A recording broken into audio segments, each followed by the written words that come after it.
नमस्कार, मी स्मिता यादव आणि आपण पाहत आहात लोकसंदेश न्यूज। एक नजर टाकूया आजच्या विशेष घडामोडींवर।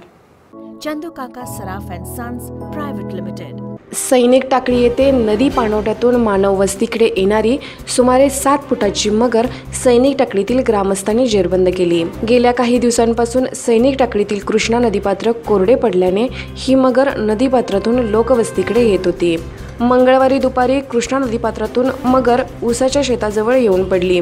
यावेळी दगडू पाटील हे आपल्या शेताकडे जात असताना चुकून त्यांचा पाय मगरीवर पडला। यावेळी दगडू पाटील यांनी न घाबरता गावातील संदीप देसाई, दादासो देसाई, अनिल पाटील यांच्या मदतीने मगरीला जेरबंद केले। ग्रामस्थांनी वनविभागाशी संपर्क साधून मगर वनविभागाच्या ताब्यात दिली। तसेच सैनिक टाकळीमध्ये या अगोदरही 5 ते 6 मगरी जेरबंद करून वनविभागाच्या ताब्यात देण्यात आल्या आहेत। लोकसंदेश न्यूजसाठी कुरुंदवाडहून सुरेश कांबळे। आमची पोरं बाळे इतर